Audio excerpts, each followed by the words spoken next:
This is Rogers TV.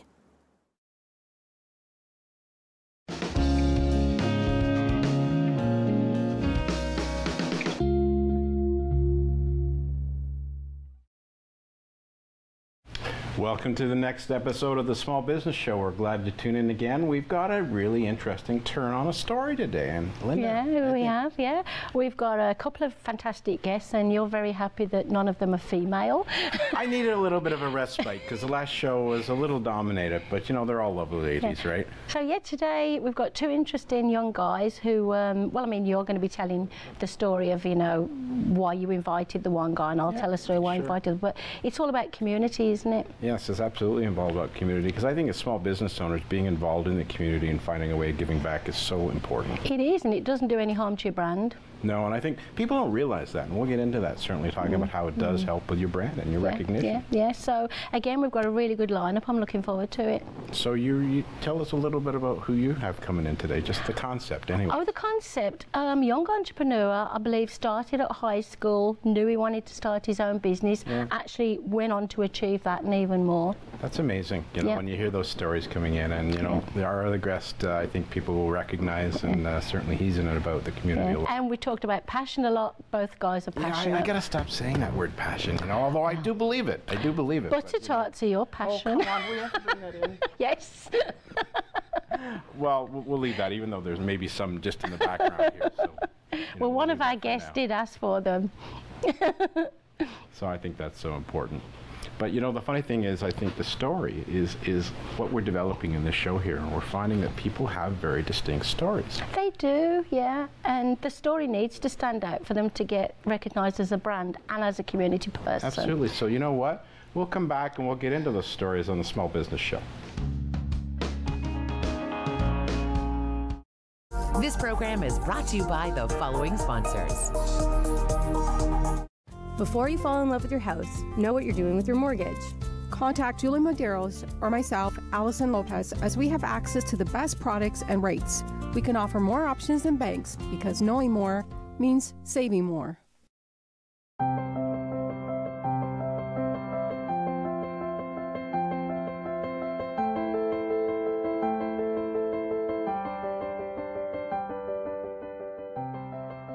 Our son is one. My father was one. I am one. Are you one?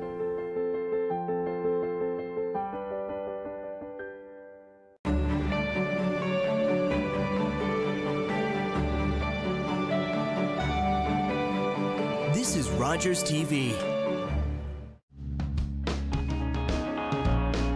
Welcome back to the Small Business Show. We're about to get underway. I've really enjoyed the fact that we've finally been able to get this person on the show. And I got Linda, you know, you want to share who that is?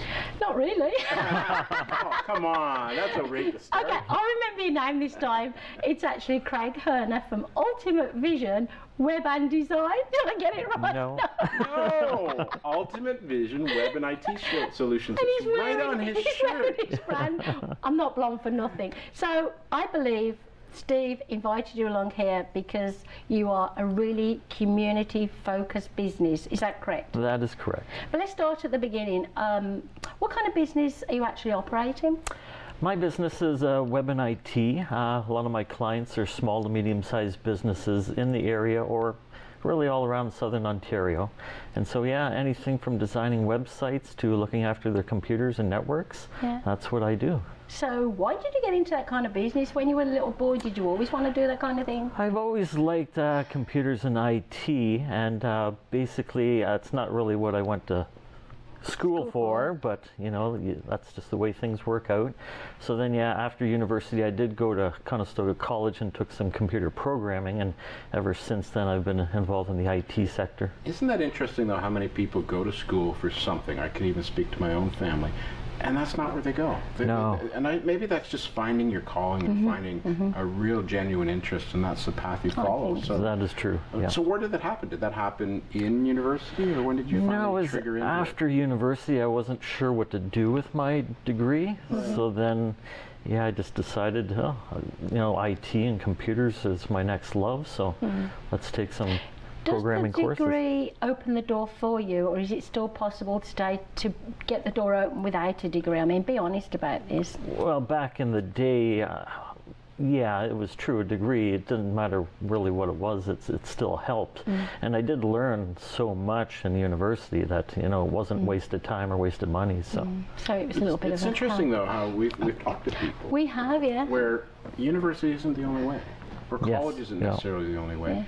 Trades, people going into businesses because the family's been involved with it. So it's interesting to see how many people just follow a path, right? Yes. And I think the one thing we have to point out is anytime I see Craig, he's wearing red. Yes. Right? and hopefully his face is not red today. But I think what I want to gravitate into is at some point you recognized that it was important to be involved in community. So tell us that story and how you actually got into being involved. Well, I've been involved for like a long time, but back many years ago it was just small things like going to the JDRF walk or some small little events like that. It wasn't until about 2011, 2012 that, you know, I kind of got more heavily involved with more larger projects. So it all started with special needs hockey, the tournament that came here in March of 2013. And then after that, it took a little break, and then it was actually Linda that connected me somehow with the Hockey Helps the Homeless. I didn't know that. I learned something new every day. I didn't know that either. Well, you introduced me to Mark Wolf, so Oh my gosh, I that's remember how it all came about. My question is though, even before Mark and Hockey for the Homeless, were your family really community, you know, giving back to the community, investing in the community? Because my dad always has been. He's been on the board of directors with the Kitchener Rangers for like 16 years, so that's good. Always has been. So I am your success then. Partially, yes. So Hockey for the Homeless, that was what, 23rd? This is the 5th year now that it's been in KW. And it's grown so much. I mean, you have people sponsoring you for events and everything, don't you? Yes, yeah. That's I'd like amazing. to share with us just like the last year and what I know you've been able to do personally, and also what Hockey Helps the Homeless has been able to do. Yeah, so basically we've gotten to the point where we're doing like more events than just our annual tournament. Like I just had my bowling event, which raised $13,000 to go towards this year's total. 120 bowlers and 18 teams, I think that's what it was. Yes, that's what it was. That's amazing. Yeah. It's really grown. Did you say to yourself one day, if I invest in the community and give back, it will help my business? Or did you just say to yourself, it will help my business, but it's something I really want to do? It's something I really wanted to do, and it's never my intention for it to help my business, but it just naturally happens.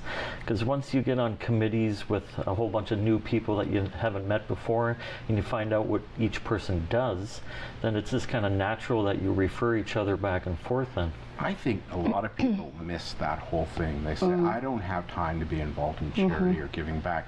They miss the business development and the connectivity and meeting people and generating potential clients or working with people that does result in... Or they do it for the wrong reasons and, you know, don't really care about the charity.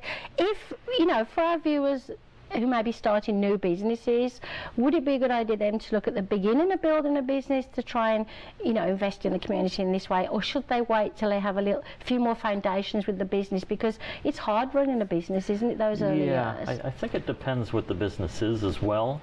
But yeah, getting involved even just a little bit, even if you only have like a couple hours per week, or if you have financial resources, you can just, you know, donate to different causes and different charitable events in the community. Yeah, and basically you come into contact with like a lot of famous hockey players, don't you? Yes. Yeah, and like, do they decide where the money goes, Hockey for the Homeless, or do you decide? No. Back at the very start when the tournament came here, we had 4 charities at the time that were vetted.